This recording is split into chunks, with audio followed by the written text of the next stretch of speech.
Everyone was watching the Strait. The real move was the geography. The operation that won without firing a shot was not about controlling the waterway. It was about controlling which ports could be reached from it. On April 12, the White House announced one thing. CENTCOM quietly ordered something narrower. What can be unsaid matters more than what is said. Most wars make noise, announcements, declarations, public ultimatums. The United States had just conducted airstrikes on Iran for weeks. The Iranian supreme leader was dead. There had been a ceasefire. There had been talks. The talks failed on April 12 after 21 hours in Islamabad. At that moment, the White House faced a choice: strike again, negotiate more, or strangle the economy. It chose the third option. It announced a blockade, but not the blockade it said it announced. This is the distinction that changed everything. The Strait of Hormuz moves roughly 1/3 of the world's traded oil. Iran's economy depends on exporting oil. About 90% of Iranian trade moves by water. Most of that moves through the Strait. If you control the Strait, you control Iran. This is why blockades have always seemed like obvious tools. But the Strait is international water. The law is clear on this. No nation can block an international strait and call it legal. So you have to block something else and let people believe you blocked the strait anyway. The first principle is framing. You announce one thing but order something smaller.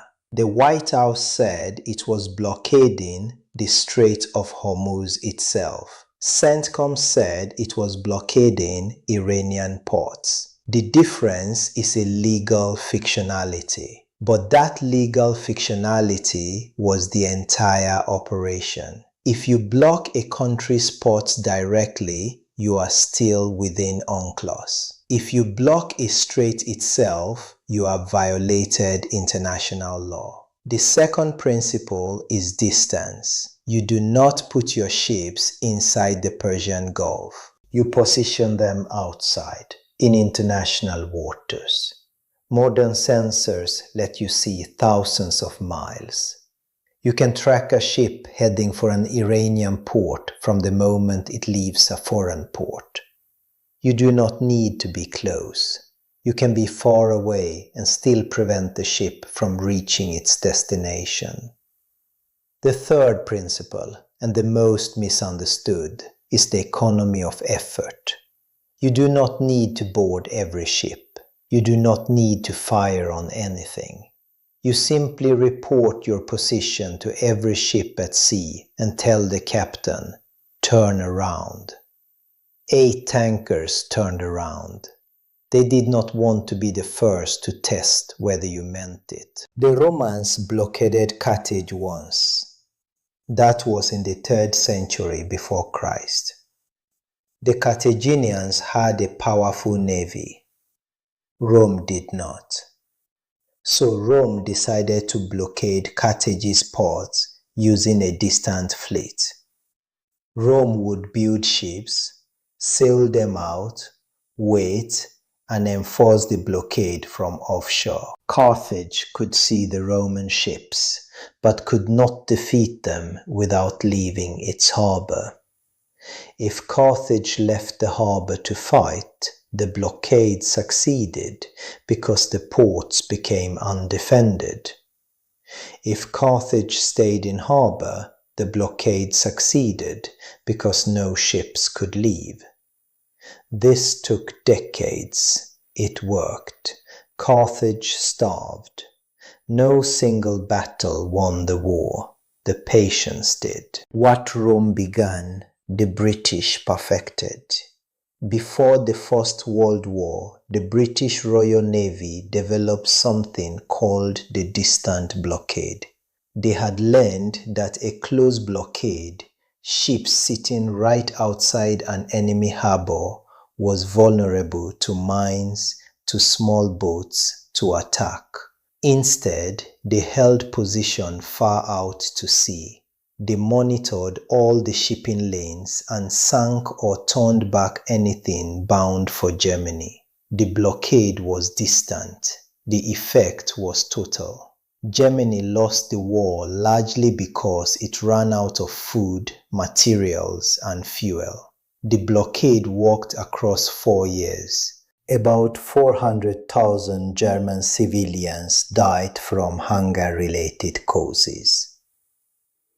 The weapon was not artillery or bullets. It was the control of distance itself. The United States applied the same principle on April 13. The announcement said the Strait. The order said the ports. The effect was the blockade anyway.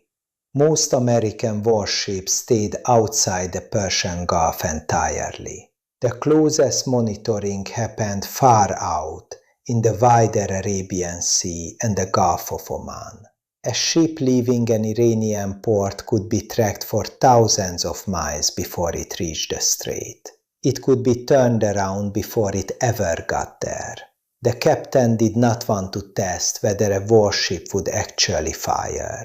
None of them tested it. By the 15th of April, the United States had intercepted at least 8 tankers. All complied without a shot fired. CENTCOM reported that roughly 90% of Iran's seaborne trade had completely halted. But something smaller had also changed. Iran had something called the Strait control mechanism. During the war, Iran had charged ships a toll to pass through the Strait. The toll was over $1 million per vessel. This was neither a blockade nor a closure. It was a fee. It was a form of power expressed quietly. When the United States moved to blockade Iranian ports, Iran did something more. It announced a permanent mechanism for controlling the Strait in peacetime. It was not calling it a wartime measure. It was calling it a structure. It was making the toll permanent. It was saying, we will charge. We will control access. This is how we now operate. Whether the United States intended this response or merely provoked it is for history to judge. But the effect was clear. A war that had been about killing the Iranian supreme leader became about who controlled the financial arteries of the Middle East. The White House announced one blockade. CENTCOM ordered another. Iran declared a permanent system. None of these things were the same. But the viewer sees only one story: blockade at Hormuz.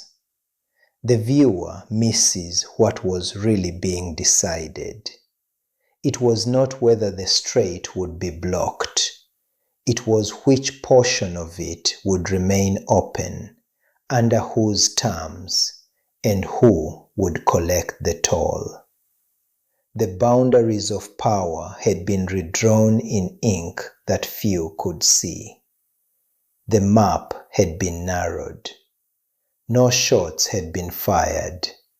No announcement had explained what was actually happening.